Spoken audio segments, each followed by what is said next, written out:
The 4th gen Miata is a master of execution, and today I'm going to show you why it's probably the best enthusiast car out there. And I'll also tell you why you may want to stay away from it, and if there's anything new for 2023.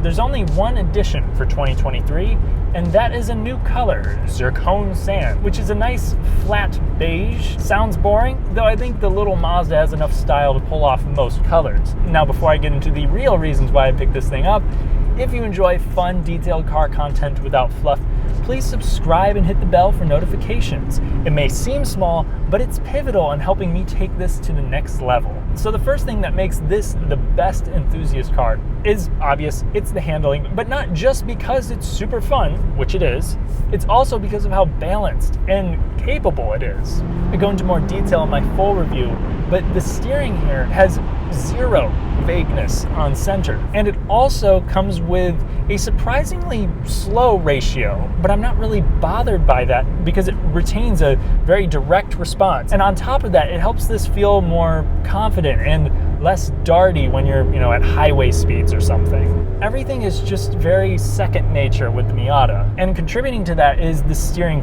feel and the suspension. You have all of this communication. You feel the weight on the front end, you feel the road surface, and the car's really short, rigid chassis helps the thing react to each one of your inputs. You feel the car rotate through the corners, and it does so in an easy to perceive way, far before the tires actually let go. And I felt this way about the NC Miata too. It's almost like the car is teaching you what works and what doesn't, while also avoiding punishment for when you do mess up. You do have some body roll to help communicate that to you as well, but the suspension overall remains more flat than Miatas in the past, especially when equipped with the Bilsteins that you get with the non-sport trim manual transmission cars. The next reason that I would pick up a Miata is the powertrain. So you're going to have a 2-liter naturally aspirated inline 4 here. Is it fast? Not necessarily, but once you get it to the higher RPMs, it does begin to hustle pretty nicely. So the trade-off to this is simplicity, throttle response, there's no turbo lag to worry about.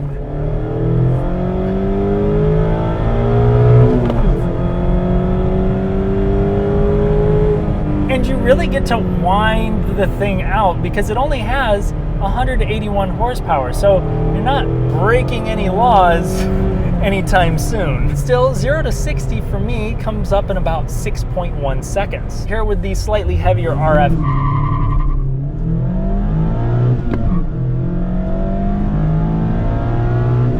with some practice, some people have done mid-5s with the rag top.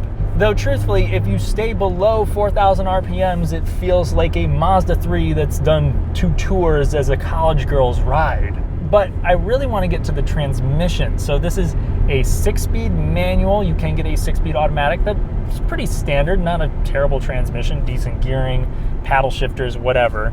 But the manual transmission, man, you have nicely spaced pedals for heel-toe downshifting, crisp, precise throws here.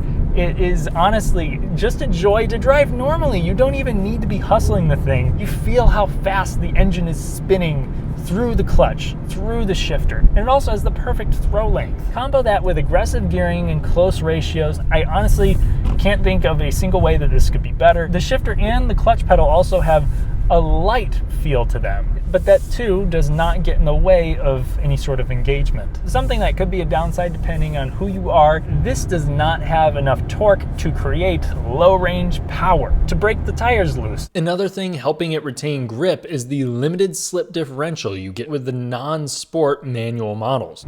The next reason why I appreciate the Mazda is not exactly a sports car hallmark, but it is ride quality and comfort. This is surprisingly compliant over even the worst of roads. Yes, it does get a little busy because it does communicate what the road surface is like. I don't think they needed to spring this thing very firm because of how light it is. Let's keep in mind this is like 2,450 pounds with the retractable hard top. It's 100 pounds less with the soft top. Just like a subpar chiropractor on a bad road, you feel everything, but most imperfections are not going to make their way into your spine. The next reason is something I think most people will appreciate several years down the road: the quality. The materials in here are decent. I think that some newer Mazdas, actually basically all newer Mazdas, have more soft touch, a fancier aesthetic as a whole, but this feels better built than most of those. It has a very solid construction to it.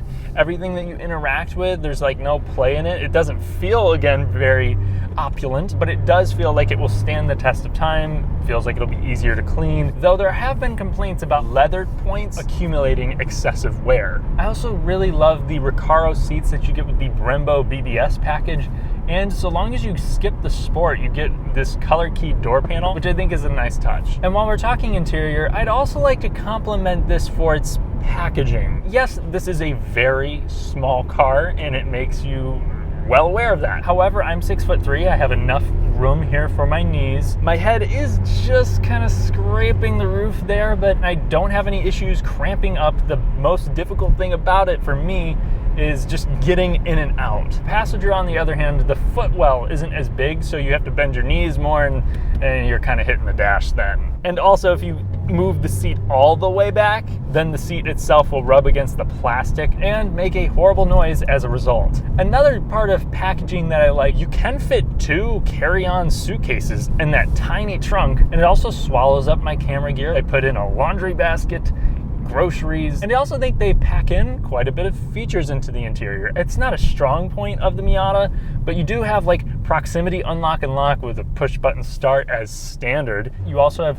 speakers built into the driver's side headrest standard, and then you actually get the same thing for the passenger side if you step up to the club, and that equips it with a subwoofer as well. It's the Bose system. It's not an overly impressive setup, but it's good for listening to music with the top down. Also, if you skip the bass, you get heated seats and you get wireless Apple CarPlay. It's something that I would definitely recommend using, as the infotainment system itself is pretty dated. You use a control dial down here in order to operate it, which is a little bit more awkward than in some other Mazdas because the control is set way far back. Now, if you want a power hardtop, that's going to cost you at least 38 grand, but it does work really well. Opens and closes in just 13 seconds, makes it a little bit quieter in here, and I think it looks great, but let me know what you guys think about the aesthetics as a whole. If you want leather, spec up a Grand Touring, which is by far the easiest trim to find right now. The last thing I want to bring up today is the reliability. I mean, if you go to any autocross event or drifting or whatever, these things will litter the track, and that's for good reason. They last a long time, and the ND Miata has proven itself to follow suit. So the 2-liter engine has been a robust power plant, both with the ND1 and the ND2. The biggest issue for this generation was some transmission failures within the ND1. It's not an excessive problem, but it seems more drawn out by higher horsepower applications, but as they tweaked the transmission over the years, this has gone away. A more common issue that still persists is very thin paint. It's easy to chip, and that's something that's going to be exaggerated by a car that's super low to the ground. The next thing is, buggy electronics, buggy infotainment system. I've noticed it myself. Sometimes when it's like just cold, it will literally like skip and distort music speed, though tech is not the focus of the car, so it is good at staying out of the way for the most part. Some people also had problems with the AC and the AC lines, and as I mentioned, some of the interior wear points, the shifter, the steering wheel, the seats,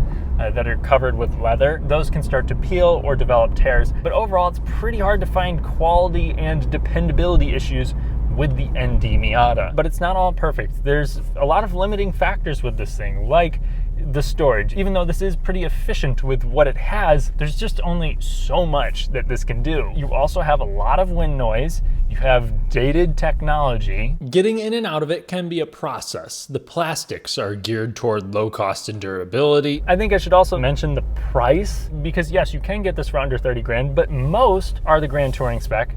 That's going to cost you $34,000, maybe $35,000. And then on top of that, if you want the RF, I mean, this one here is over 40 grand.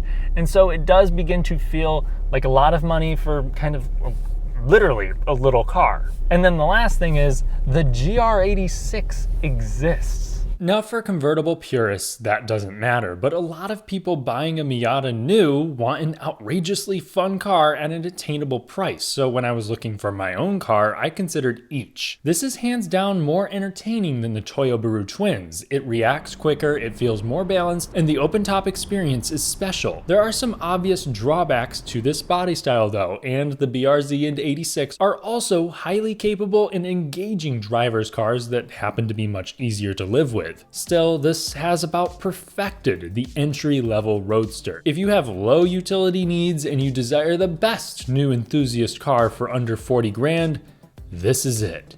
Thanks for watching. If you enjoyed the video, then leave a like to help me make a fool of the YouTube algorithm. Subscribe and hit the bell for more, and follow me on Patreon for an additional podcast. I'll catch you in the next one.